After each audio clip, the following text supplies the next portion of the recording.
This is the Tango Alpha Lima podcast. They call me crazy cause I'm facing all my giants. They try to scare me into thinking I can fight it. They tell me I should never even think of trying. But that's just me, I'm gonna live out in defiance.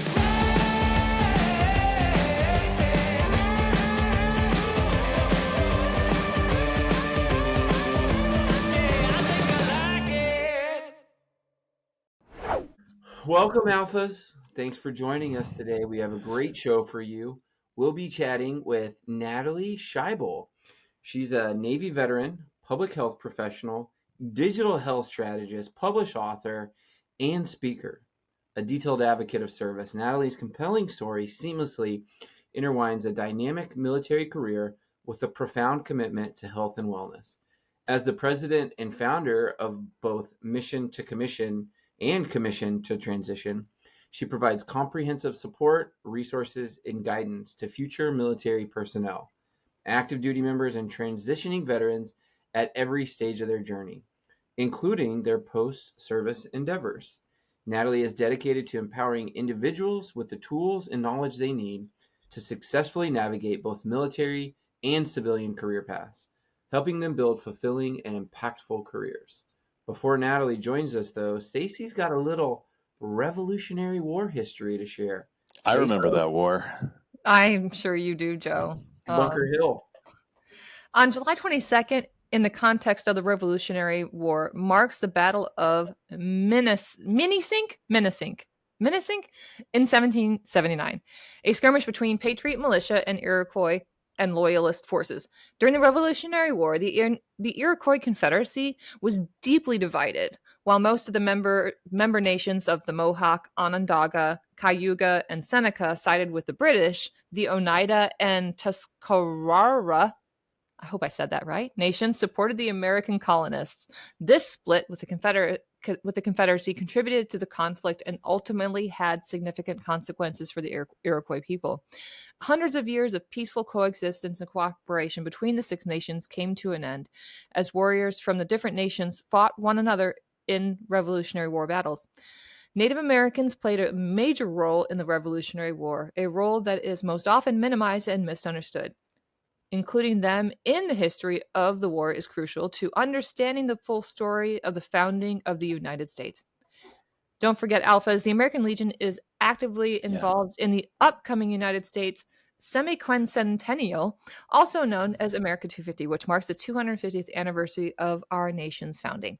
The America 250 Foundation, formed in support of the congressionally established U.S. semi-quincentennial. That is such a mouthful. The American Legion is looking for assistance in coordinating the national observance. If you have any sort of ties with Native Americans or any other Revolutionary War history in your area, now's the time to take part and get something scheduled. Learn more about American Legion events and activities at legion.org/USA250. Throw your name I in there. like that because we shorten it from semi-quincentennial to America 250 down to USA 250. It's going to just be 250. I just want to call out that it's not a quincentennial, it's a semi-quincentennial. So it's only a partial quincen. Of course, it took me, and I'm like, you know what, folks, I'm just going to say it's our 250th birthday coming up. And I think that's going to be the easiest way. What's a quincentennial then? A quincentennial, that would... Is that 500? It's our supercalifragilisticexpialidocious. So like the supercala.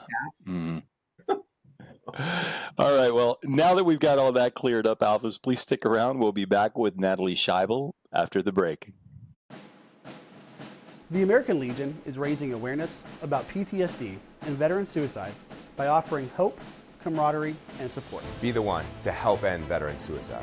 Be the one to save one veteran. Be the one to ask a veteran in your life how they're doing.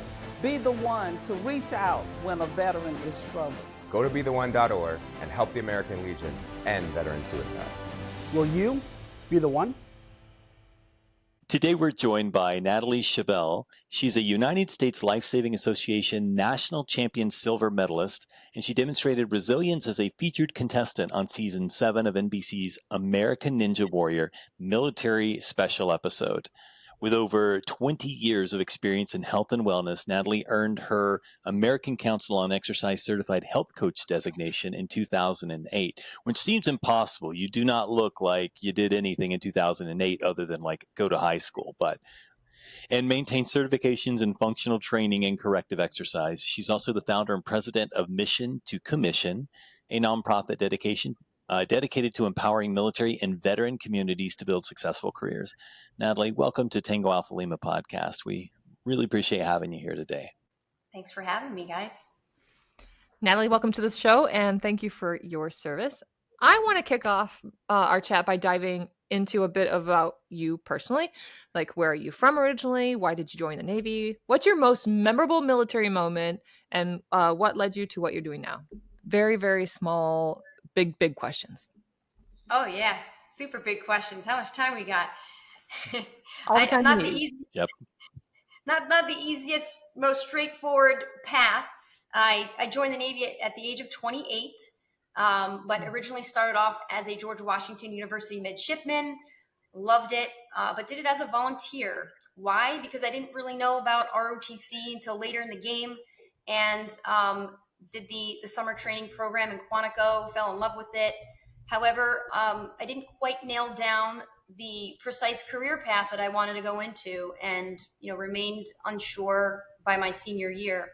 So I disenrolled from the ROTC program. I was a college programmer, so I was able to do that. I didn't take a scholarship. Did it for fun, and boy, it was a lot of fun. And for the next 6 years, kind of spent finding myself. I went to chef school at the Culinary Institute of America. I went to acting school. I was working as a paralegal in a law firm, but was still longing to join the Navy. I knew I wanted to serve. And around that time, I would say 26 years old, I discovered that there was a whole nother side of the Navy that wasn't the line corps, it was staff corps, and it was the medical service corps. And they had a wonderful program called the Health Services Collegiate Program, which allowed you to go to school full time. And you are essentially getting an E5 salary with BAH on considered active duty. And your only priority is to stay out of trouble, of course, and to do the best that you can in school. And that's what I did. I was very fortunate to get picked up for that program. I went to New York Medical College at the age of 28 and graduated pretty quickly. I was pretty gung-ho and went to classes all through the summer and doubled up. When I graduated, was commissioned as a Lieutenant JG in the Medical Service Corps. And off I went to my first tour after Officer Development School at Naval Branch Health Clinic Groton at Subbase New London, and began my naval career. That's a very brief snapshot of how it all started. That's pretty brilliant. Do you have a most memorable Navy experience memory, or?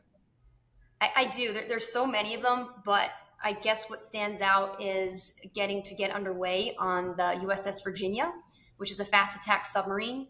Back when I was at Subbase New London, they were, for the very first time in history, integrating the first women on a fast attack submarine.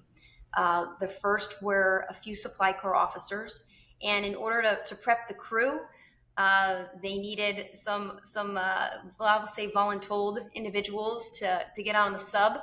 And I, of course, excitedly volunteered. I was an environmental health officer, of course, so I was always curious about underway conditions and what the environment was like, what how individuals were still getting to exercise and try to maintain some health and wellness. And I signed up for that and had an incredible experience, tremendous respect for the submarine community. Of course, we were serving them on base in a healthcare capacity, but it was pretty amazing to get underway and to be a part of that and to observe their living conditions and the operational tempo and what they do best. So that was an incredible honor. Is that where you learned your hardcore parkour? Oh yeah, you definitely gotta be creative on a sub, with very minimal things to use. The bikes are moving around and they're not strapped into the walls, and I'm doing lunges in the engine rooms. People are looking at me like, "What the heck is she doing?" But found a way to make it work. Yeah.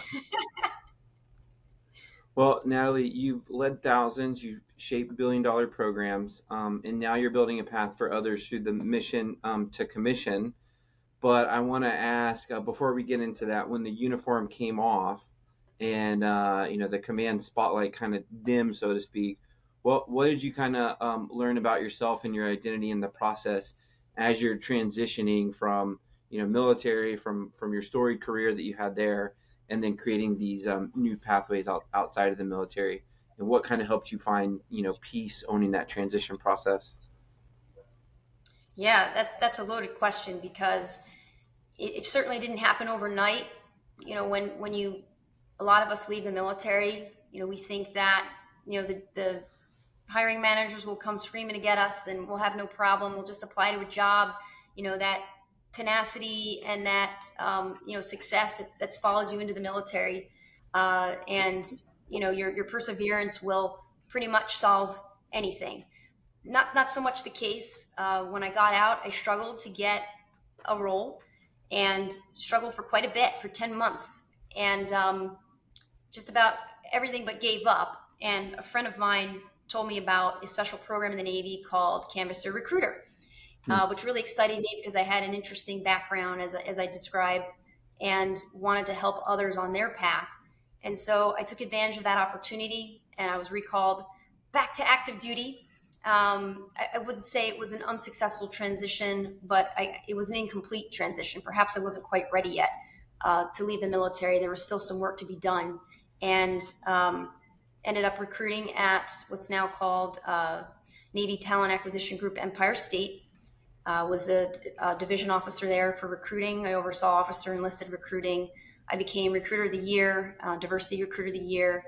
And that was, I would have to say, the most rewarding, wonderful job I've ever had. And it stuck with me, so much so that when I left that recruiting tour, the applicants still asked questions, the ones that, I couldn't get their application done because I had just met them and it was time for me to rotate. And I didn't want to say no.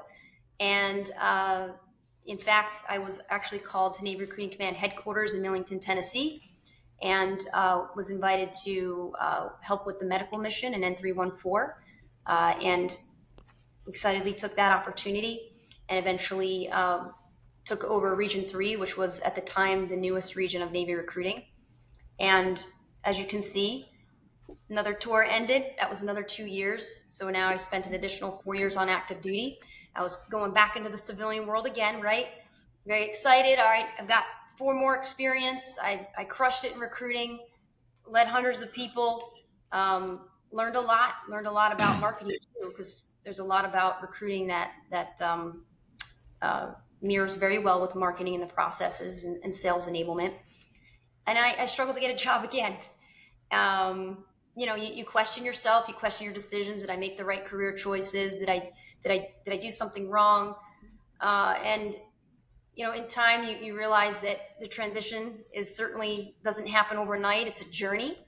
It's a journey of self-discovery. It's a journey of strength and resilience and pivoting and then pivoting again. Again, all but did everything but gave up. And luckily was introduced to a wonderful company called Forrester Research through 4Block, which is a nonprofit organization, and was able to get finally my first big gig in the corporate world. So, but prior to that, worked for the CDC. I can't forget about the CDC. That was an interesting pivot because of the COVID-19 pandemic. So I always joke and tell people it took an entire pandemic to get me a job. So was able to deploy with the National Wastewater Surveillance System. That was a part of the Waterborne Disease Prevention branch at the National Center of NCEZID. Long, it's an acronym, long word. But, got to be a part of COVID-19 mitigation and operations there. And my tour with them was a year, and that was as a civilian, of course, although I did get orders to Guam as a reservist, but took the opportunity to work at the CDC. And so between that helped pave the way to become an analyst at Forrester, because I went from a title that was public health analyst to healthcare analyst. So for the first time, hiring managers out there said, oh, okay, I know what to do with this person. I know what jobs that she'd be most suitable for. And that's when the light bulb went off. You have to translate your skills. You have to speak the language and position yourself in a way that the corporate world understands and can apply your skills. Well, I really appreciate you sharing that story and sharing it very vulnerably too, because oftentimes you do think you're going to get out. I felt the same way. I was like, I was a company commander, Apache's in combat. Surely everybody's just going to roll out the red carpet, and it just couldn't be further from the truth. And but I also hear a lot of strength and resiliency, and also that you going back and being called back into the service really created a pathway for you to kind of build this really the foundation from kind of like the trajectory that you're on now. And so I think that's really wonderful and incredible path that you've been on to discover those things about yourself. And sometimes you don't even know what it is that you're going to be doing in this journey that you're on until these steps kind of unfold in front of you. So very, very much hear that in your story. Thank you. So I initially wanted to ask you, and I still am going to ask you a question about the launching of Mission to Commission. But you said something a few minutes ago about when you were recruiting, you felt that reward. You felt like you sort of hit your pocket for the first time. Yeah. And as somebody who was a corpsman, I realized that what I truly enjoy is that when things go wrong, whether it's we need a speaker on short notice or somebody's hurt, when my name pops in somebody's head because they need something and it's desperate, that feels good to me. I feel that makes me feel fantastic. And so I always work to try and be useful and to be able to sort of be the person that steps up. What did you find out about yourself in that recruiting time? What is it that jumped out at you that made you realize, like, this is going to eventually be a part of who I am? I just need to figure out how to channel that. And how did that turn into Mission to Commission? What was your joy that you got out of that? And what did you learn about yourself there? Definitely the ability to help put others on their path. Coming back from learning from all of my experiences. I mean, I started out in high school wanting to join the Navy, wanting to apply to different service academies. I had Air Force. I applied to every service academy but West Point. No offense to West Point. But I'd been through that experience. I had been through the ROTC experience. Years later now, I'm a Blue and Gold officer affiliate of the Naval Academy Missions Department. And I've gone through the Health Services Collegiate Program process as well, as an older individual joining the Navy. And so I had seen all sides of it, and I was really excited about sharing that knowledge and preventing others from doing it the long way and the hard way. I was just this fountain of knowledge, and I got a high off of being able to imbue these individuals with all of this learned experience, so that they didn't have to go through the struggles that I went through, so that they had transparency up front about the different career paths out there. Should I enlist? Should I become an officer? What is a surface warfare officer versus a pilot, and so on and so forth. What, help Navy SEALs who wanted to join, and helping bridge the realities of being a SEAL with, well, maybe you're not quite ready for that yet. And like, can I introduce you to being a SWO? No offense to the SWOs, but I loved it. I loved guiding them and mentoring them and putting them on their right path, helping them see their potential. And then finally, when their application went through and they were actually recommended by the board and appointed, being able to stand there and enlist them and send them off to OCS, and then get their letters from OCS. And then, a year later, they gave me a phone call out of nowhere, and ma'am, I got my wings. And, you keep your cool, and then you hang up the phone and you shed a few tears, because, you remember them when they were coming into your office, a mess, and they're, and some of them dress better than others, but just a little lost and curious. And, all they needed was some guidance, and they needed some encouragement, and they had the potential there. They just need someone to see that. And so the ability to do that on a daily basis in recruiting, no matter if it was someone who wanted to enlist, someone that wanted to be a SEAL, we had FBI, CIA. I worked with every walk of life. I put in a 63-year-old cardiothoracic surgeon who was the chief the chief of a hospital in New Jersey. Also his daughter, who I sent to OCS, became a surface war officer, and then commissioned him into the Navy. So you see these stories, and you can't surpass them in any other job. I challenge anyone to come at me with any other job that's cooler. So you're in these hospitals, you are going into high schools, you're everywhere giving speeches, colleges, telling about career paths and career fairs. You get to be the voice of the Navy, and that was really exciting. And so that was the pull. And years later, I still get calls from individuals. Well, you're doing something for other people, and forgive me for jumping in here, but you're doing something for other people that you desperately needed at parts of your life.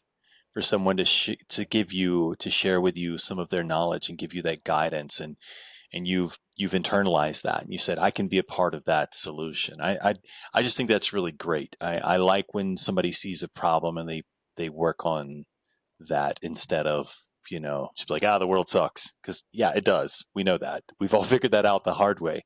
But what are we going to do about it? You didn't give up. Yeah, I mean, there's certainly individuals who had tried a certain path, or they had worked with the recruiter. They couldn't get their package through.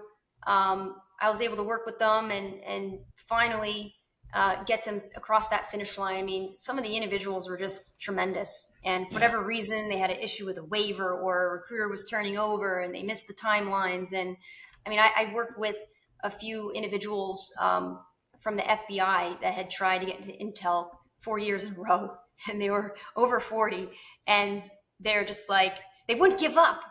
And this was motivating. It's like nothing could stop them. Their dream was to become an intelligence officer, and they were going to do everything in their power.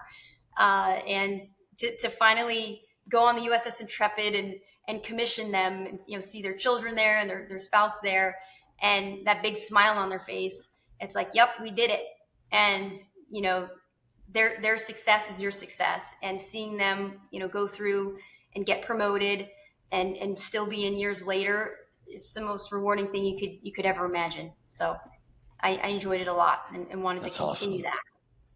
And then, working with them, working with that side of it and putting people into the Navy, in my nonprofit, I learned that was great, but that was quite not enough, because then there was this whole other need that needed to be addressed when individuals were trying to get out. And so I had a lot of experience with that as well. So then expanded it to help those individuals in need as well.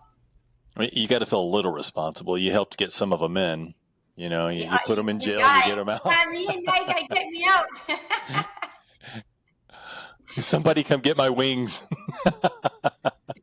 Well, you kind of touched on a couple of stories, including the parent and child. Well, I suppose, what was the age of the daughter, you said?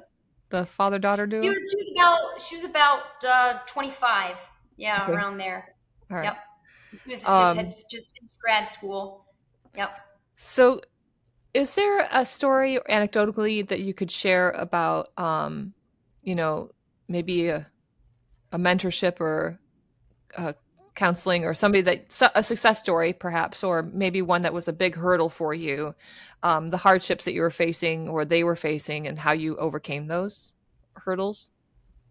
Within recruiting? Yeah. Or what you're doing now in terms of the mission to commission. Yeah, the mission to commission, yeah. Mm-hmm.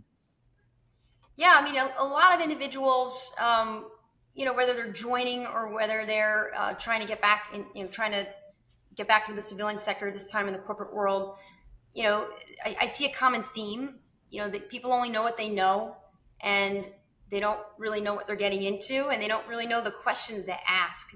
And so, I start off with people and tell them, what do you want to do? And typically they always say, well, I could do this or that. I'm like, no. I know you could learn to do this. I know you've got the skills to do this, but what do you really want to do? And I have this conversation with nearly everyone I encounter, and it's really interesting. You essentially pick apart, all the things that they wanted to do since they were, young people, young students. And, it's interesting how you end up going back to that, how maybe the Navy led them, down this path. I mean, for me, it was environmental health, which was fun, but is in no way related really to the job that I'm doing now. Well, somewhat related. But when you pick apart all the things and get down to really what drives them, what makes them motivated to get up in the morning, you find that, I never really imagined myself being a marketer. It's just that they don't know exactly what marketing is. And so me being on the other side of things and seeing the side of marketing and sales and business development, sales enablement, and IT, emerging technologies, and seeing how corporations run and all the different things that make them run. You have that eye and you pick up certain things that they're saying and skill sets, and you're able to piece it together and say, I think you'd be a tremendous pharmaceutical sales representative, or I think you'd be wonderful as a cybersecurity specialist. And you bridge those gaps, and I do an entire process where I do a career strategy playbook where I take their resume and their evals, and I formulate an entire plan in terms of skill sets identification, their gaps, what certifications that they're going to need to get, any additional education, jobs that they should be looking for, companies, star interview strategies, all the things that they need to do to fill any gaps that they have to do the jobs that they want to do. And a lot of times it's very enlightening for these individuals because these are new fields, and some of them are more seasoned or more skilled in a particular area. Say cybersecurity, they've got those certifications, they've done that in the Navy, and they want to do that. But other people, and especially the junior enlisted, they're coming out and it's like complete career changes that has literally like almost no resemblance to what they did in the military, and those are the fun ones. But it's being that bridge to help them see what's possible. That's really most rewarding and exciting. Natalie, I was just going to say, it just seems like from your time in the military to your time out, you've once worn so many different hats. So, like, what's kind of like one habit or tool or daily ritual that's kind of like more on the personal process, kind of the habits of, highly successful. I'm juggling many things. So what's kind of been something for you? And it could be from like a physical, mental, spiritual, kind of emotional balance, but how do you kind of make sure that your cup is full for all these things that you're pouring out for so many other people? Yeah, that's an excellent question. And I've always been busy, even as a kid. I was a competitive swimmer. I started at 5, and I'd always learned that I had to juggle school. School always came first, my parents said, and sports came after. And then when it got into high school, I had like 11 varsity letters, and I did three different sports all throughout the year, in addition to my competitive swimming team. Of course, making sure that I was paying attention to school as well. But I learned that discipline from a very early age, which gravitated me towards the military. But you learn to juggle these things, you learn to prioritize, you learn to not waste time, you learn to turn the damn TV off at night and to get your studying done in that 2-hour window that you have before you go to bed, and you do it all up, you do it all over again the next day. So I've have been able to maintain that discipline, I think, because I was a competitive athlete, and at some point in my life, in high school and in college, became an elite athlete. And that discipline, that regimentation doesn't leave you. Even when you're slacking and you haven't worked out for a couple days on a trip, you feel pretty crappy and you're like, I got to get back into it. And sometimes you slip, right? Sometimes, you've got some sort of work deadline, or you start a new job, but some things might slip, and then you equalize, right? You get yourself back on track.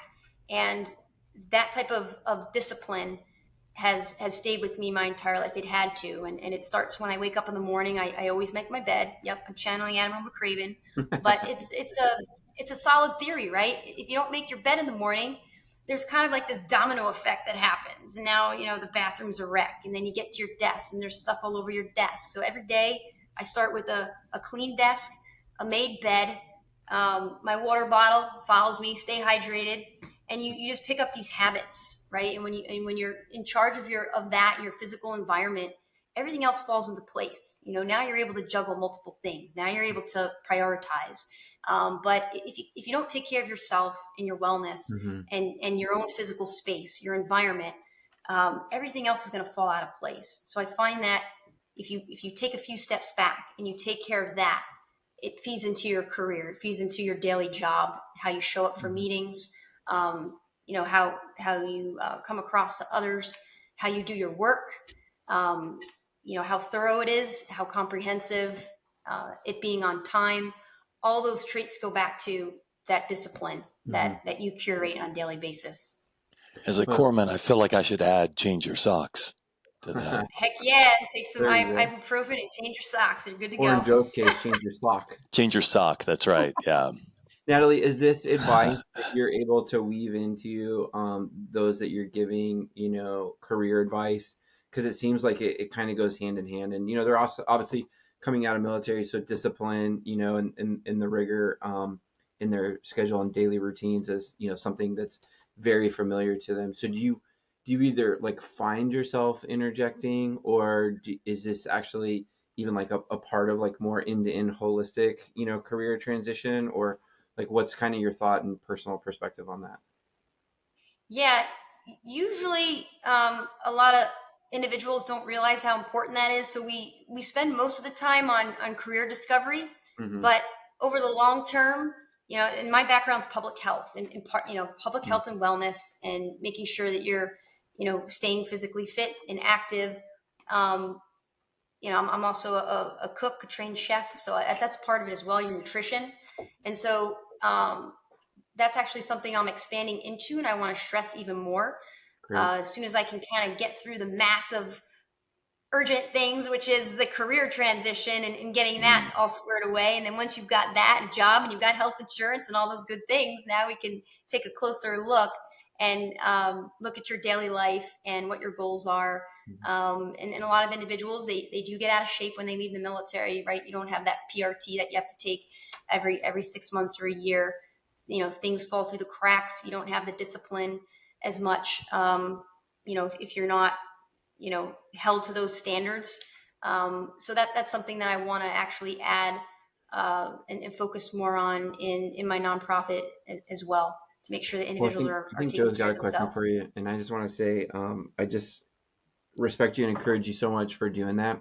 I think within the veteran community, whether it's upon separation, 5, 10, 15 years, there's just challenges that our community faces. I work a lot on the mental health advocacy side, alternative therapies, and, people that are kind of, ready to end their lives. And so, I almost look at this career services, and then the things that you're talking about expanding to is almost like preventative, in nature. How can you help, equip them and help them find that path of purpose, outside of the military? But also, how can you expand to the more end-to-end things, recognizing that it's not just one thing in isolation. There's this, Right. complement of all these things that we're experiencing as human beings on planet Earth that happen to serve in the military. And the sooner that you can kind of package that together in your own understanding, realizing that nobody's going to prescribe it, for you. You have ownership in this. So I just think the work that you're doing couldn't be more important, and really encourage you to expand into those other areas that you're looking at as well. It's really needed. Yeah. I feel like you just dropped the ball a little bit on one thing. You could have been a chef chief, but that's, what, that ship has sailed, as we say. And so I'll leave you alone about that. I've been trying to tell them for a long time I want a veterinarian veteran, so I can just call him a vet. I don't know why I'm hung up on that, but I kind of touching upon what Adam said is,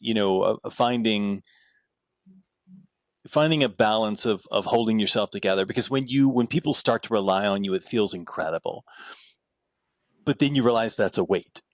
And it can be a good weight if you're careful, and if you take care of yourself and you watch yourself. I tell people all the time, with balance, like, the things that many military have been through, whether it's war fighting or otherwise, there's a mindset that changes the way you do everything. And a lot of people sort of merge all that stuff into, almost like a trauma of sorts, like PTSD and things like that. And I tell people that and this is how I view PTSD and things like that, is that I when you're in control of things, it can be a good thing. Now, I'm not talking about trauma. I'm talking about the things that PTSD makes you do, like make sure your windows are locked, just make sure you do things right, so that, and when I do those things, I go to sleep just fine. And so a lot of people have so much trouble transitioning out because they don't have control over the things that they need to. Right. And I say this all the time, but I think it bears repeating. When you go into the military, you're taught to be a part of a team. And when we get out, we leave the team and still act like we're on it. And we neglect ourselves, and we're on an island, and we don't want to be the weak link, but we're the whole thing. And so you get caught up in this really sort of scary moment where you've dug this hole because we're just tough. That's, we've done the military thing. We've learned how to be tough, even if you didn't naturally go there, and you dig a deep hole. And on the backside of it, you struggle with career transitions and dealing with people that you have trouble connecting to. And it takes a long time. It's funny how the longer you go, the easier it is to connect, but it's not because you've come to peace with things. It's because you begin to understand that everybody, like, we don't have a monopoly. I mean, I got one leg, but I don't have a monopoly on what it's like to have my life flipped upside down. I found that I can connect with people that are survivors of domestic violence or survivors of losing a parent when they were young, or just anything, an awful car accident. So you found ways in your own life to successfully bridge from military service, public health, tech strat. You've done these things. And, for me, it's balance. For me, it's that sort of finding something that fulfills me, and to use that thing that you found when you were recruiting, like, how do I tap into that so that I get fulfillment? What insights can you share about that journey of figuring that stuff out on your own for veterans aiming to pivot their lives from this military mindset into a high impact civilian career of some sort? Because you've went through it twice at least now. And you go from, it's like the whole military 0 to 100. You're either so completely overloaded with things to do, or you feel like you have nothing to do. Yeah. So yeah, that's my question. What advice would you share for veterans about what your journey was like, and how that they may be able to tap into their stuff and identify with that?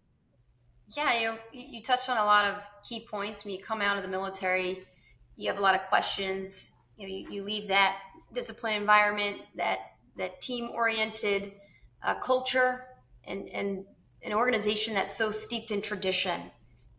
There's really no other organization that can quite match it.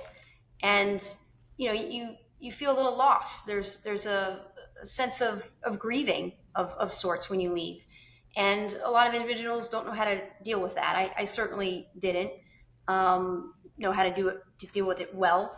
I was depressed, especially when you're applying for job after job and getting rejected. It's very defeating, and it's hard to stay grounded.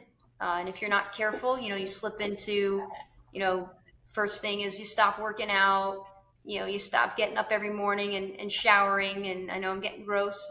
And, getting your clothes on every day, brushing your hair, getting outside. You become consumed, some of us, at least I did, by applying for job after job and judging my worth on how many jobs I applied to. But I was going about it all wrong, right? You can't really beat the ATS. You gotta be able to network. But these are things that in the military you're not trained to do, right? You're focused on other things. And when you get on the outside, networking must be a second job, but no one really tells you that. So, you're type A, you got everything together, you're doing everything right, but you don't know that everything right now means networking. It means getting out there. It means, trying new things. And that's an adjustment, and that's not something that you learn overnight unless you're getting, some career coaching.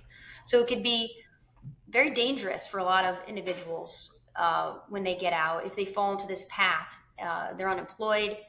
They're not finding things to keep them fulfilled or busy, maybe not volunteering. So one of the things that I did, I signed up for the Blue and Gold Officer Program and went through the training, and it was helping individuals who were applying to the Naval Academy and literally interviewing them in their homes and meeting their parents. And that got me out of the house. And, it gave me purpose. Between working out, it kept me grounded. It kept me focused.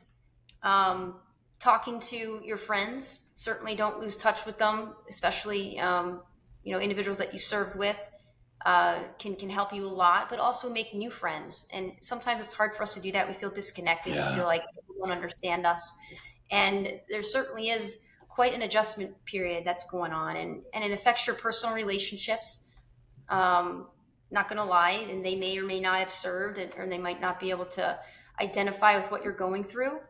Of course, it leads to anger. It leads to, fighting and all these other things. And, no matter what religion you are, or if you're spiritual, perhaps, you have to hold on to some sort of faith, right? No matter what you practice, or even if it's just calm meditation, somewhere out in nature.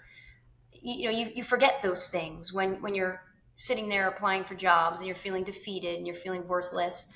On the other hand, some other people might have had more luck getting employment, but then is it employment that fulfills them? It may or it may not. And we find that many veterans, I think the percentage is like 38%, leave their first job within the first year, because they don't feel like it's the right fit. And that's a problem, right? And it's not a good stigma when employers look at veterans, and they might already assume that, well, they're not going to be here very long. And the job pivots can be very discouraging. It's also very disruptive. And amidst all this, anytime you leave a job, there's questions about health insurance and security. And depending on where you are in your life, whether you have a family and children, all this stress weighs on you, right? And so you start to understand just some of the dynamics that affects veterans versus, the rest of the population. There's also injuries, right? There's also individuals trying to, at the same time they're separating and applying for jobs, they're trying to process VA claims. I was certainly one of them. And so, I think I had like 11 MRIs that I went through during that process. And because I didn't pay attention to it while I was in service and go into the, being in healthcare, even didn't go see the doc very much, because I was always focused on the mission, focused on taking care of everything. I wasn't going to the doctor regularly when something hurt. So I had to do that after the fact. And that was a very tedious process when you're out and when you're in between medical care. And then, getting matriculated into the VA system, VA benefits and healthcare and that whole process. Which is a whole nother animal for a lot of people. So you are balancing all of these things, and you're feeling lost. And there's so many resources out there, but you don't know where to start. And everybody's chiming different pieces of advice at you, but you need someone, which is why I started Mission to Commission and Commission to Transition, that really just sits you down, and it's not a Band-Aid fix, right? There's a lot of great organizations out there doing some great things, but a lot of them they're Band-Aid fixes. I don't need to be exposed to a couple companies. I needed someone to sit me down, take out my resume, and say, Natalie, what the heck is this? What are you pitching yourself as? I'm looking at this resume. Yeah, it's impressive. It's full of some great things, but what the heck are you? I'm not going to figure that, hiring managers aren't going to sit there and figure out, what do I do with this person? And that's like the number one issue that I see with people coming to me when, they've had tremendous careers, wonderful careers. They've been to all over, overseas, US, different tours, different collateral duties. As you know, in the Navy, we have collateral duties. Army doesn't. But, you pick I up was all these- very green side. I know so little about the Navy. It's shameful. It is so shameful. Boy. I'm sorry. Go ahead, though. And so, you're looking at this resume and you see all these tremendous things, but you're like, what am I going to do with this individual? And that's if you're looking at the resume. That's hiring managers. They look at your resume, 15 seconds. I think the statistic is something around there. They don't have time to say, oh, boom, Navy SEAL, we're going to make you sales. Or could the person do sales? Probably, no doubt. But they're not going to put those pieces together. So that's where I come in and I help people take a look at their background, and I ask them, here's your skills, but what are your passions? What are the gaps that you need to do to fill to be that, superstar salesman and get your foot in the door at that pharmaceutical company or, that medical device company or that IT company? How do you need to summarize your qualifications and your professional summary? What's your pitch, right? And how are you differentiated from everyone else, even from other veterans? What do you bring to the table? How can you help a company make revenue? Because at the end of the day, that's what they care about. Looking at this individual, what can they bring to my company? How's it going to be better than when it was before I had that I hired this person? And once you look at things that way, now it's a bit easier to remove some of the things from the resume, get the right jargon, remove the darn acronyms that some of these resumes, I don't even understand what this stuff is. I've served with the Marines. I help individuals in the Army. I look at these acronyms, I'm like, what is this? And so ACLCAG certified. Like, come on, bro. I have no idea what that means. If I don't know what it means, you're damn sure a hiring manager is not going to know what it means. Like, and all the awards that they put on their resume, guys, I love it. I respect it, but it's not the place for your resume. Go ahead and put them on your wall. Be proud of them, but it doesn't equate to the civilian sector. And it's not because they don't respect it. It's because they don't understand it. And once we learn that the civilian sector is not out to get us, it's not us versus them and vice versa. It's learning to speak one another's language and what makes hiring managers tick. And once you learn that, now you've got the keys. Now you can finally take what you're passionate about and actually put it into fruition when you're applying for jobs and actually get that foot in the door and interview and start working. So that's to them, a bronze star is third place. Like, what? They didn't even get a silver? Jeez. Ouch. The good news about losing a leg, though, is you can never be defeated. You can only be defooted. Good Lord. No, I'm so sorry for that. There you have it. I'm sorry. We really appreciate your time, Natalie. Alphas, be sure to check out Natalie's website, NatalieSchibell.com. That's Natalie, as it's normally spelled, Schibell, SCHIBELL.com. And to learn more about her incredible achievements and ongoing efforts, and if you want to learn more about what she's doing, you can find it all there on the website. But be sure to check the show notes if you don't remember that web link, or if me not spelling it out right for you doesn't work, we'll have it there, as well as her social media links in the show notes. Before we sign off, Miss Natalie, is there anything else that you want to cover that we haven't already in the show? Just stay positive. Don't give up. You're capable of doing anything you want in life if you put your mind to it. I know it's been said many, many times, but I'm living proof. And if you need help on how to get started with that, feel free to reach out. I've never turned anyone down. I've always at least sent them a message. And I'll do that for as long as I'm able to do that. So it's been a pleasure. Thanks so much for having me. And this is going to be great. Thanks so much, Natalie. We really appreciate you visiting us today. Alpha, stick around for some scuttlebutt after the break. Selfless service.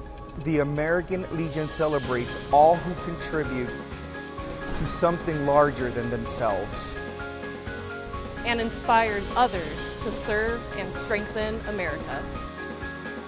We are veterans strengthening America. We are the American Legion.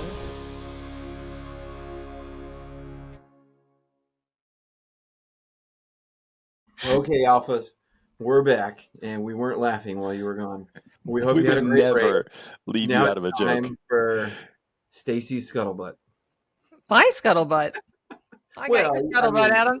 You're first. You're up first for scuttlebutt. I see. Well, the Air Force never goes sideways on things. Or let me say that we always do things right, I guess. Well, that's not true. I joined the Air Force. They let me in. But anyway, that's neither here nor there. At dozens of bases across the Air Force, troops are undertaking tried and true relaxation techniques, biofeedback, meditation in shiny mirrored cubes that can project light patterns and even galaxies.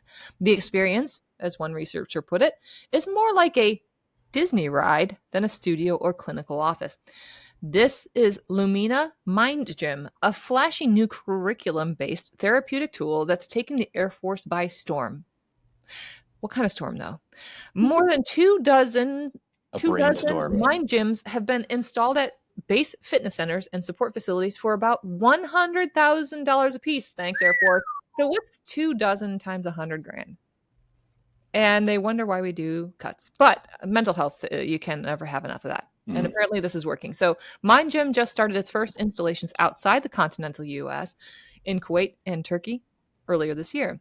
As the number of MindGym advocates across the Air Force grows, other services are also entering talks to purchase the technology, except for the Marines, they don't have the budget.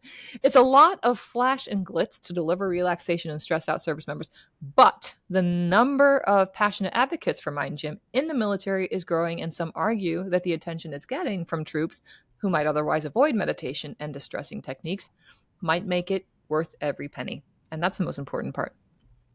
The technology itself was created by an entrepreneur with a finance background rather than a scientist. Company executives make it absolutely clear that they are not clinicians, nor was MindGym designed with the military specifically in mind. Founders were shopping the technology at Colorado-based sporting trade show in 2019, Murphy said, when they encountered Adam Strang, a biotechnology product line lead at the Air Force Research Laboratory. Strang was intrigued by the tech and connected the team with a veteran Air Force pilot, human performance expert Janelle McCauley, who'd become a vocal advocate for the MindGym and helped develop the curriculum used by airmen today. She says, it's like a flight simulator for your mind. That's interesting, and it brings a lot of things into my mind. Yeah.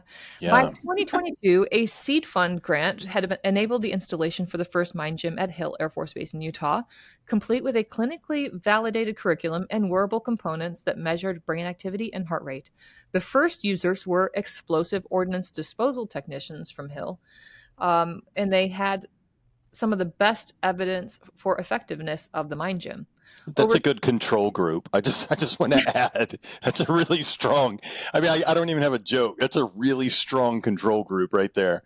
Yes. Over 219 20-minute training sessions, according to Lumena Labs, the group self-reported that 30% improvement in mood.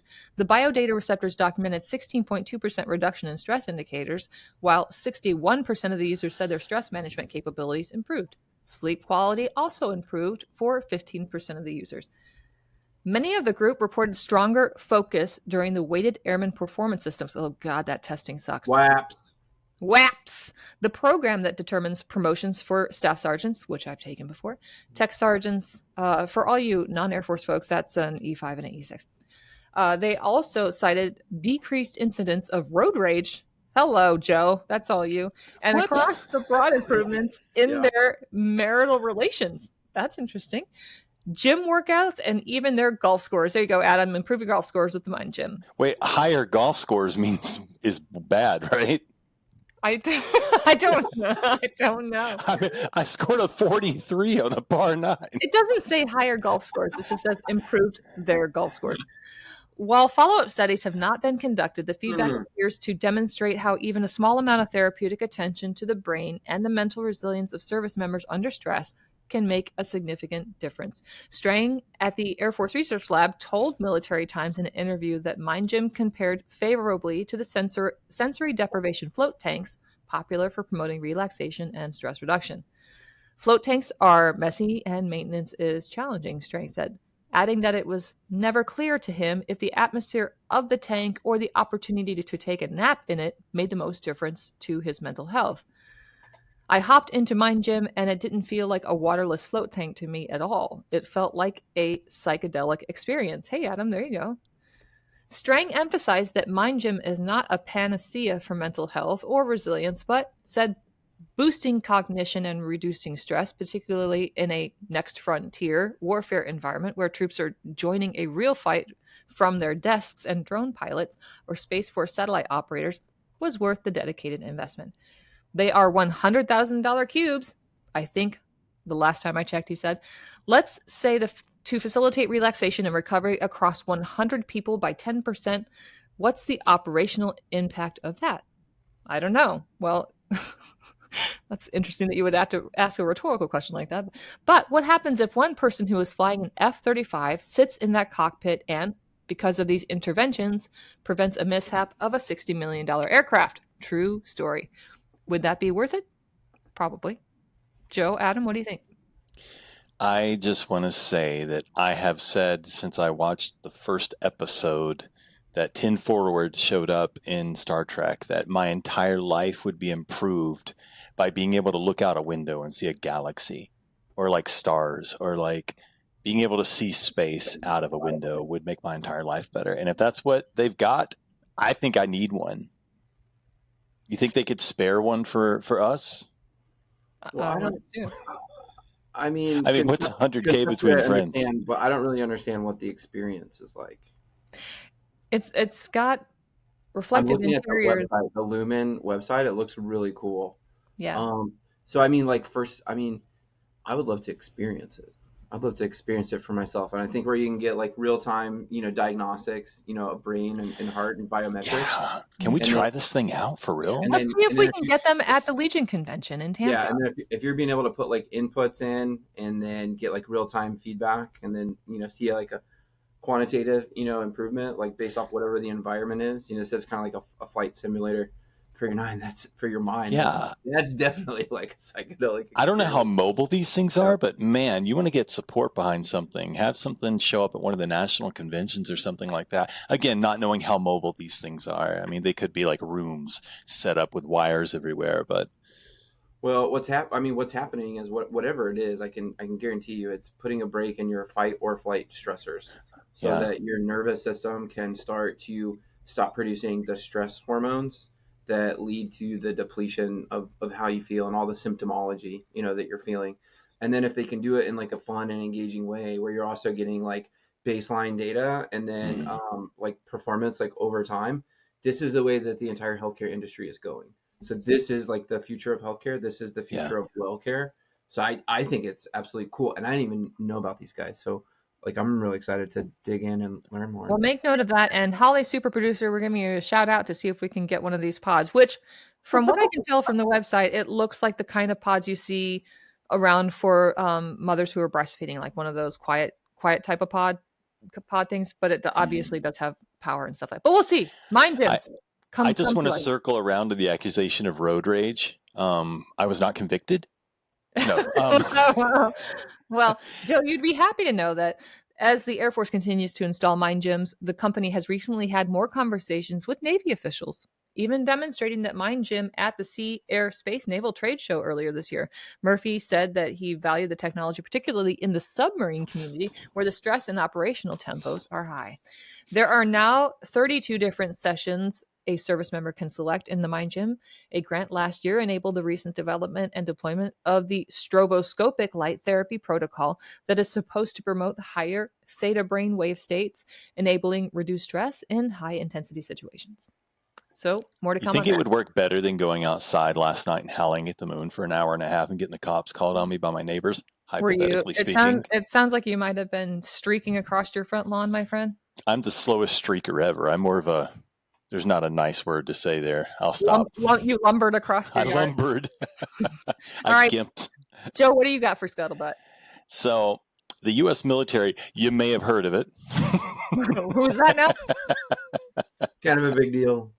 Yeah, they're kind of a big deal. They have many leather-bound books in their barracks smell of rich hog.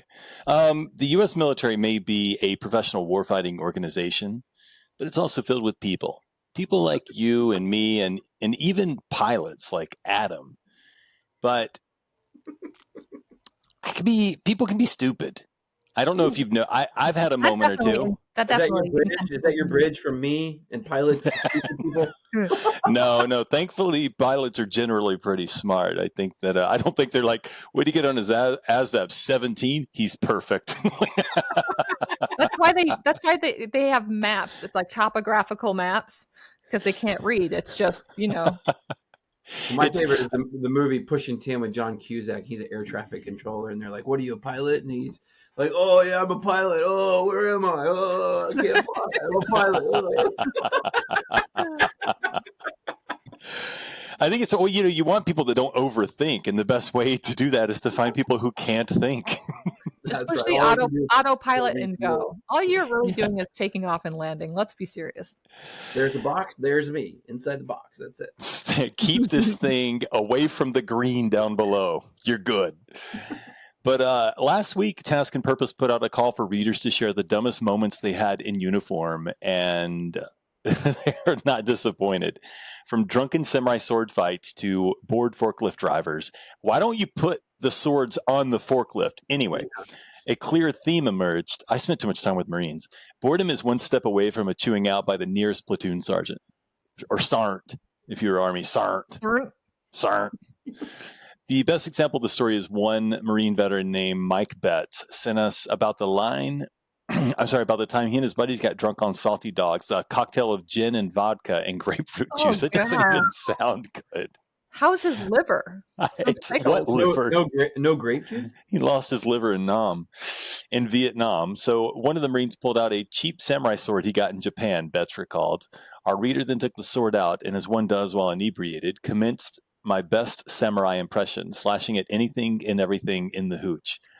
So you could probably see where this is going. At some point during the demonstration, our brave samurai smacked something that loosened the blade and sent it flying from the handle, striking the sword owner in the chest and inflicting a pretty nasty wound. Could you imagine being the corpsman when they said corpsman up and there's a samurai sword sticking out of a Marine? Sand sword tang. Yeah. No tang. Tangless blade only. Kung Fu Hustle where he throws samurai sword at first. He just saw it was the sword. Only later could they piece together samurai sword. There's an important distinction. Have you seen Kung Fu Samurai where the guy goes to throw a knife at the landlady and he reaches back and accidentally stabs his friend in the arm, and so when he throws it, it's just the handle and it hits her in the face. She's like, "Who's throwing knife handles?" No, I haven't seen that, but it is a classic. It is required watching. All right. So nobody wants to have to explain that kind of trouble to someone in charge. So our readers and his fellows snuck the wounded Marine past the officer and sergeant on duty that night and hustled him off to the hospital before anyone could notice. Luckily, he was stitched up and pronounced fit for duty. For a brief moment there, I thought I was going to say pronounced dead. He was set on arrival, impaled by a sword, which was later determined to be of the samurai variety. Yeah, of the samurai. He was obviously a Ronin, no feudal master. Man, you guys are going to give me my feudal Japan. All right. Needless to say, I felt terrible about breaking his sword. No, about hurting him. So there's a surprising amount of pride among Air Force forklift drivers on the Air Force subreddit. In fact, one person on Reddit even called for forklift certified people to create their own branch of the military since they are the nation's first defense. You've already got the Space Force. Of course, the Air Force is like, well, actually. Oh, my.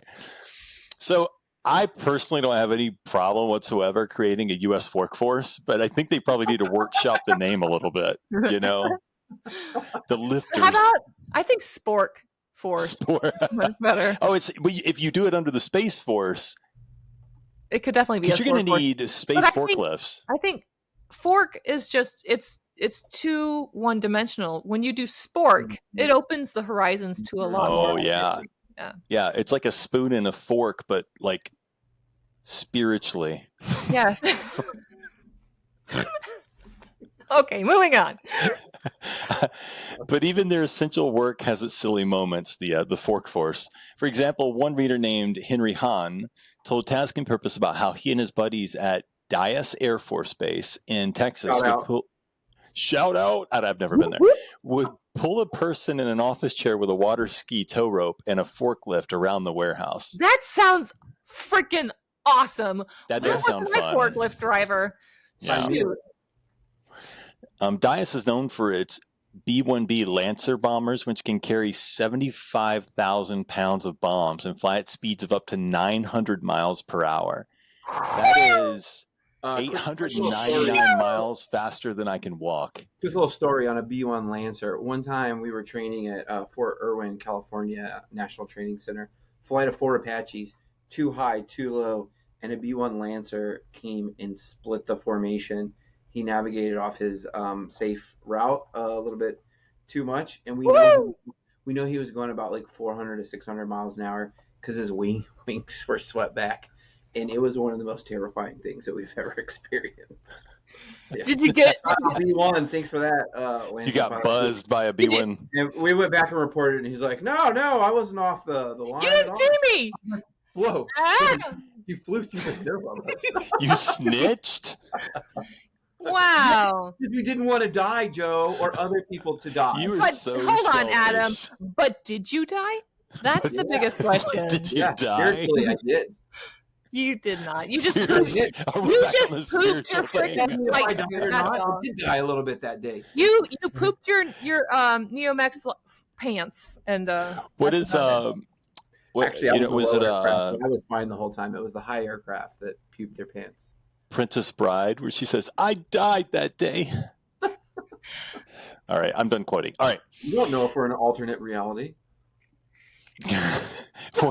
At one point, our forklift pilot and his friends really pushed the envelope of their machines. One night, they decided to pick up one forklift with a larger forklift. Here we go. Here Talk we about go. It somehow worked, and they just sat it back down when one of the new lieutenants walked around the corner, which would have made for a very awkward situation to explain. Looking Nothing back, happening we're here, boys. lucky. And girls. I think at that point, what is the thing where you just turn around and walk away? Like, I never saw this. I think that would have been it. Like a forklift lifting a leadership. forklift. Pretty Yeah. much the day in the life of the U.S. military, as we started from this article. Every branch, every job has done some tomfoolery of some sort.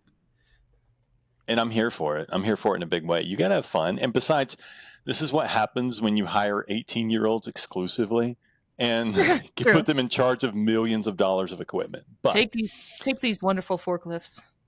looking back, we're lucky no one was hurt, Han told Task and Purpose. If you couldn't tell already, many of these stories are like the military version of the satirical Darwin Awards, given to individuals who improve the human gene pool by accidentally removing themselves from it in a spectacular manner, according to its official website. Another service that Darwin Award winners provide is that they show us what not to do if we want to remain happy and healthy and virile, which is basically what the military's traditional safety brief. That's exactly or right. That's what I was going to say. Liberty brief. That's stories for our safety briefs. What is it? Don't add to the population, don't subtract to the population, and if you end up in jail, kick the biggest guy in the junk. Is that what they? Was that the summary that your platoon sergeant gave you every time you that's were in the Marines basically went it. out? So what would happen is the platoon sergeant would say that, or your first sergeant would say that, and then somebody would come down and just say to piggyback, and you would go, "Oh God, here we go!" I'm about to hear the same thing, and then they would say, "Don't add, don't subtract, and if you end up in jail, kick the biggest guy in the junk." So I was like, I was always happy. Cliff's notes. That's it. Well, it worked because where they scared us with the to piggyback. He's like, "Oh God, he's about to reiterate everything." We're going to whip out the PowerPoint now. The safety brief, as Task and Purpose Deputy Editor James Clark brilliantly explained, is where a senior leader tells everybody a bunch of advice on why they shouldn't drink and insert, well, really anything, but especially poor life choices here. One of our readers, an Army veteran named Marianne Tinsley. Insert poor life choice here. Insert poor. Yeah, I know, but really, those things coincide. Well, they sent us a list of safety messages that I personally did not think had to be spelled out for people, but hey, maybe that's what I get. I mean, let's see here, spell for people, but maybe that's what I get for numbering. All right. So the safety messages include soldiers could not burn off phrase, threads sticking out from their camouflage uniforms, which is bullcrap. We've all done that. Come on. Because 2 soldiers set their uniforms on fire and suffered 2nd and 3rd degree burns while doing Jesus, so. how shabby were their uniforms is the question. Like, what kind of Listen, mega lint uniform are they wearing? I just found out that on hair curlers, some of them have warnings not to use it on your eyelashes. I feel like if that's what you want to do, you should be free to do that thing. I know my eyes are really sensitive today, so I'm wearing my big goggle glasses, but I think about the length of an eyelash, or unless you're wearing falsies. Right. That would be like Not that long. You're not even. You'd have to like distend your eyelid just to. I feel like the problem with that warning is that you're admitting that anything dumb that anyone does is your fault. I legitimately feel like anyone who does that who isn't a child or someone with a legitimate disability of some sort, if you do that, you just kind of earned that one. Mm-hmm. I can understand don't blow dry your hair in the tub. Like, maybe you've had a glass of wine. It seems efficient. Like I get that one. Don't do that. But anyway, soldiers were forbidden from ironing their uniforms while wearing them. Okay, I've done that with a steam iron a time or three. I think everybody. Okay, I'm guilty of all of these so far. I don't know if I've ever ironed my uniform well. No. I would take it off. It's usually It's usually my blouse, and I'd have to do my sleeves over again or something. Well, you got to be careful because the collar or whatever. But sometimes you might just have a little hanging tag or whatever. And I can do my left leg because of the prosthetic. So what's the harm in that? Forbidden from ironing their uniforms while wearing them because several soldiers suffered second-degree burns while doing that. At least they stopped at second degree. When we switched to the ACU in the Army, if you were ironing that, yeah, you've really messed up. Those things, you could shake those things out. But soldiers were forbidden from riding floor buffers after what I thought this was America. Yeehaw! From riding floor buffers after a private rode. Okay, it's a private. He hadn't been trained yet. A buffer onto an electrical cord and electrocuted himself to death. This is no longer funny. I didn't read the end of that. That just took a turn, Joe. Wow. I was thinking like he like got spun up in the electrical cord and like pinned himself and knocked over. No, he electrocuted himself. That sucks. Wow. Way to go, Joe. Thanks for bringing down the mood. That's why we have these briefs, folks. All's fun until you kill yourself. Never forget Private. It's fun because you'll die. Private Spinner. Jesus. He's so mad. He certainly was buff in the end. That's awful. But hey, we do the best we can, okay? It could have been anybody. It could have been us. Nice. I know. Painting rocks was tough. Yeah, well, I think that Adam's got something for us too. And good luck following my awesome scuttlebutt, but whatever. A little change of pace here. Well, after the death, okay. The Army awarded the Distinguished Flying Crosses to 15 aviators who helped kick off the air campaign of Operation Desert Storm in January 1991. These men received the high honor May 15th, just recently at the 2025 Army Aviation Mission Solutions Summit, hosted by the Army Aviation Association of America, better known to some more colloquially as Quad A. I'd also like to acknowledge that I'm former secretary of the Quad A Ragin' Cajun chapter. Wait, you're a pilot? Adam, I didn't know that. The cross is the fourth highest award for military valor. The pilots and weapons operators originally received air medals with V devices for valor following the historic mission. Retired General Richard Dick Cody, Apache pilot, shout out, served as battalion commander for the unit, the 1st Battalion, 101st Aviation Regiment during Desert Storm. Cody worked for multiple years to secure upgrades to the medals for the aviators, who were part of Task Force Normandy, according to the Army release. Major General Claire Gill, Commanding General of the Aviation Center of Excellence, also known as Fort Novosel, used to be called Fort Rucker, and actually just 30 miles from where I'm currently broadcasting from. And the Aviation Branch Chief presented the awards to the aviators. Are you doing a tour guide or telling scuttlebutt? What's happening here? It's both. It's my That's life. That's good. I actually like that stuff. I'm just picking on you. It's personal experience, Joe. I wouldn't know anything. This is one of those truly significant moments for us, both as an Army and as an aviation branch. Also, shout out, Aviation Branch was founded in 1983, the same year that I was born. So thank you. Gill said, every one of us who joins the Army looks to those who came before us. We need to use these example setters as people we should recognize and honor, and then replicate the commitment that they made that night on January 17th, 1991. Here you go. Get ready for it. Firing a salvo, Joe. The task force of 8 Army AH-64 Apache helicopters. Yeah, baby. And also some other aircraft. Hey, the Air Force did what they're doing. Air Force MH-53 Pavlo helicopters were divided into That's two teams. Pavlo, by the way. The Red Green team, Giants. white team. The teams destroyed 2 Iraqi early warning radar sites 22 minutes before H hour, which disabled the adversary's air defense and established a 20-mile wide air corridor in the first minutes of the air campaign. The Apache crews launched 27 Hellfire missiles, hundreds of rockets, and thousands of rounds of 30mm ammunition during the mission, according to the release. The citation for their award said the men displayed heroic actions during the 15-hour mission, which occurred in darkness, 90 miles into enemy territory.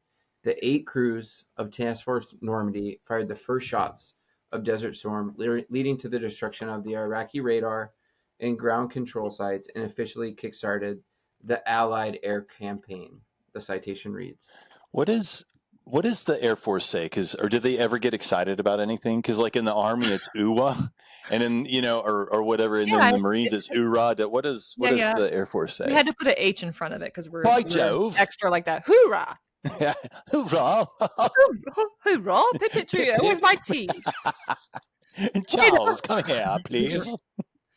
No, that's pretty awesome, Adam. why Thanks they're for sharing British. that.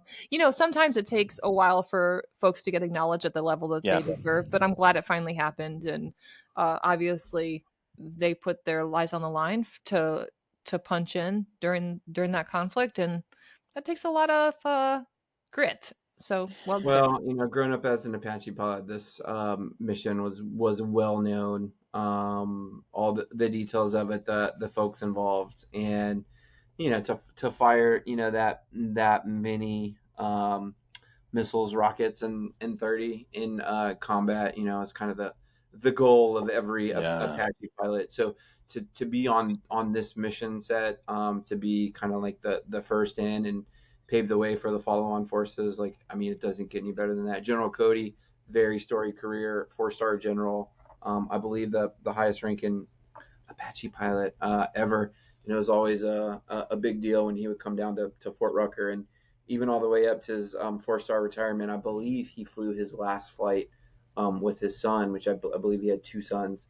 Oh, that's cool. As well. That also became battalion commanders. They may still be in. I kind of quit following it, but yeah, just incredible career and incredible for the Apache community.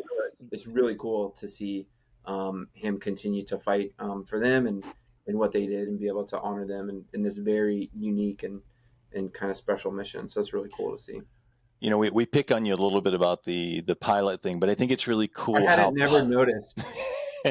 Pilots tend to have like a more of a sense of community in some ways. For instance, corpsmen are highly decorated, but our community is generally not with each other. It's with the Marines. So, it's rare that you get a bunch of corpsmen together to really do it. And maybe it's different on the blue side, but on the green side, it seems like our community is focused around the Marines. So, it's I'm a little jealous actually that there's such a cohesive history instead of individual history like there is with corpsmen and some of the other jobs in the military. It's pretty cool. Well, look, I get it. Flying helicopters and jets is pretty cool. So you got to make fun of us. And not everybody can do it, Seriously, man. I feel very lucky, very fortunate, very blessed. And it was very, very hard training. And it takes a lot out of you. And every single day you have to be physically, mentally, emotionally, spiritually fit and locked in. Yeah. Especially if you're going to be up there doing 20 different things at once, delivering munitions and not taking out friendly forces. It takes a lot of mental energy, to be able to do it. I also want to add that it's so important that you're on because you have so many people relying on you. But I think that ties so neatly into what we do here on the podcast, that we have to be on. Not just us, but as veterans, we have to be on. There's always people relying on us. That never goes away. And so being fit, taking care of ourselves, and making it a point to spiritually, physically, and mentally do the best we can with what we've got is how we continue to serve. And so I want to encourage everybody to do that. No, that's beautiful and well said. And I'll tie it back to, since, we got this last aviation story, to the motto for the aviation branch is above the best. It's not saying that we're the best. It's saying that we are in support of the best, on the ground. Yeah. And that's honestly, how I felt in those missions. I had two cousins that were Navy SEALs, SEAL Team 6. One brother that was a Special Forces Green Beret. One brother was, regular infantry cousins that were in there. So I literally got to support my cousin on an actual operation and mission in Iraq. That's so cool, man. We grew up together. We grew up in going to visit them in West Texas. That was one of the most meaningful operations, days, and getting to do that, getting to go land at the secret special operations base. And where's that at? Just north of Baghdad International Airport. We got to go into their DFAC. We got to go and do the mission briefs together. He let me go into their ready up room where there's just like all these bins and containers of grenades and stuff. He's like, "Hey, did you get any? That would have been so cool. Just fill your pockets up. All these silenced weapons and stuff like this." And he's like, "You want to cool. go shoot?" We're like, "Yeah, we want to go shoot, man." Yeah. So we took all the pilots down there and shot, and they're like, "Hey, well, I'll come show you my helicopter." And they think, that was the coolest thing. And I got to, support my cousin doing that. So when we say like above the best, and when you say it's like your brothers or your families down there, this is literally the case, for me. And that was one of the coolest things I ever got to experience. And I would take that into every mission set, no matter who was down there. It was like it was my real brother and my real cousin to provide them the support that they needed. It's the only time I ever felt safe, man, was when we had air support. Yeah, so we make fun of our own, we make fun of the pilots and everything, but that's how pilots feel about what you guys and who's down there and what they're doing, and support and give everything they have, in many cases to their ultimate, sacrifice as well, in order to give everything to the ground forces. So that's the bond between, aviation and ground forces, and it's beautiful. No, yeah, I appreciate. When I were going down memory lane, I was stuck on the rooftop with the 520 during the Battle of Bakuba, and the only way we were getting off that roof was Apache air support. And so, shout out to the unknown pilots who saved our lives that day. So, all right, Alphas, grab your floor buffers because this show's a wrap. It's time to go. Shine those floors, and don't get the Darwin Award while doing it. You can subscribe to our podcast or newsletter and send us mail and guest recommendations at legion.org/Tango Alpha Lima. Until then, we'll see you next week.